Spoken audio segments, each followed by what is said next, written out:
আসসালামু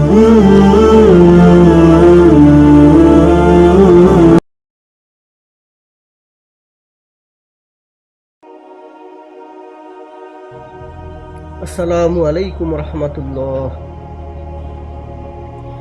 তৃতীয় বিশ্বযুদ্ধ, মাহদী ও দাজ্জাল। পক্ষাঘাত ব্যাধির প্রাদুর্ভাব। হযরত আনাস ইবনে মালিক রাদিয়াল্লাহু তাআলা আনহু থেকে বর্ণিত, আল্লাহ রাসূল সাল্লাল্লাহু আলাইহি ওয়াসাল্লাম বলেছেন, পক্ষাঘাত ব্যাধির প্রাদুর্ভাব ঘটবে, এমনকি মানুষ রোগটিকে মহামারী ভাবতে শুরু করবে।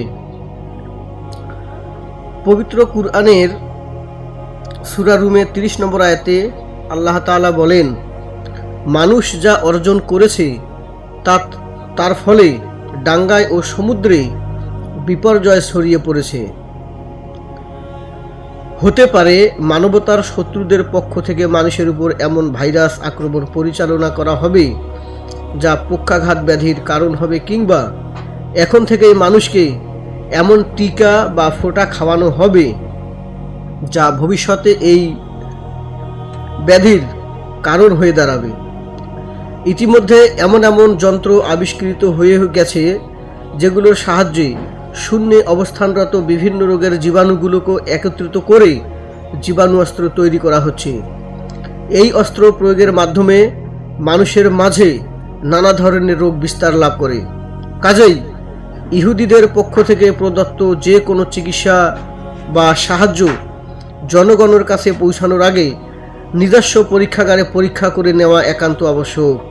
তাছাড়া যেসব ঔষধ বা ভ্যাকসিনের গায়ে ফর্মুলা লেখা থাকে না, সেগুলো বর্জন করা কর্তব্য। মুসলিম দেশগুলোকে এ ব্যাপারে সযত্ন সতর্কতা অবলম্বন করা জরুরি। দেশের শিশুদের শরীরে পোলিও ভ্যাকসিন ঢুকানোর এত তোড়জোড় কেন? ওষুধটির গায়ে না তার কোনো ফর্মুলা লেখা থাকে, না প্রয়োগের মাত্রা উল্লেখ থাকে। বিশেষজ্ঞ মহলের এ বিষয়টির প্রতি দৃষ্টি দেওয়া একান্ত আবশ্যক। এই ভ্যাকসিনের মানহীনতা এবং ভ্যাকসিনটি প্রয়োগের পর বহু শিশুর মৃত্যুর খবর দেশের পত্রপত্রিকায় প্রকাশিত হয়েছে। এই মানহীনতার ফলে পোলিও রোগীর সংখ্যা দিন দিন বৃদ্ধি পাচ্ছে। সর্বোপরি ব্রিটেন ও জাতিসংঘের বিজ্ঞানীরা গবেষণা করে পোলিওর ফোঁটাকে এইডস, হাড়ের ক্যান্সার ও যৌন দুর্বলতা সহ অনেক মারাত্মক রোগের কারণ সাব্যস্ত করেছে।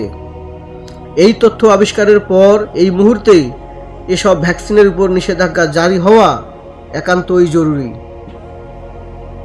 সময় দ্রুত অতিবাহিত হওয়া। হযরত আবু হুরায়রা রাদিয়াল্লাহু আনহু থেকে বর্ণিত, আল্লাহ রাসূল সাল্লাল্লাহু আলাইহি সাল্লাম বলেছেন, সেই সময় পর্যন্ত কিয়ামত সংঘটিত হবে না যতক্ষণ না সময় পরস্পর খুব কাছাকাছি হয়ে যাবে।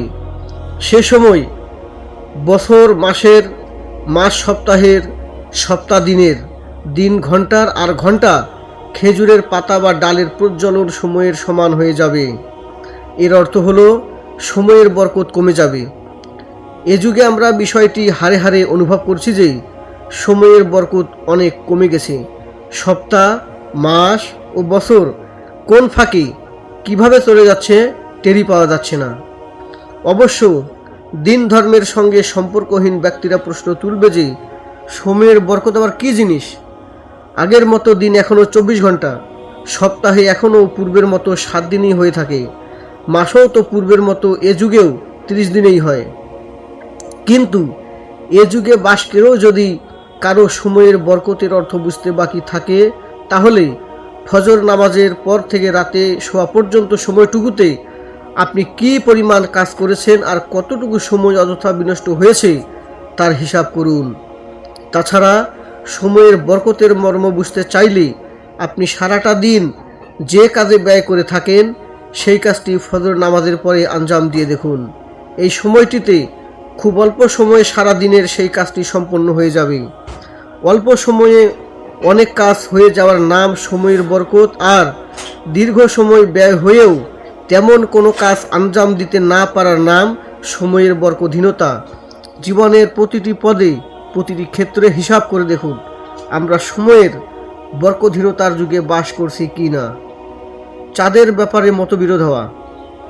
হযরত আবু হুরায়রা রাদিয়াল্লাহু আনহু থেকে বর্ণিত, আল্লাহ রাসূল সাল্লাল্লাহু আলাইহি সাল্লাম বলেছেন, কিয়ামতের কাছাকাছি সময়কার একটি লক্ষণ হলো চাঁদ সম্প্রসারিত হওয়া। আরেকটি লক্ষণ হলো প্রথম দিনের চাঁদকে বলা হবে এটি 2 রাতের চাঁদ। উম্মতের আলেম সমাজকে এই হাদিসটি নিয়ে খুব গবেষণা ও চিন্তা ভাবনা করা দরকার। এ যুগে মুসলিম বিশ্বে চাঁদের ব্যাপারে যে মতবিরোধ জন্ম নিয়েছে তার অবসান ঘটানো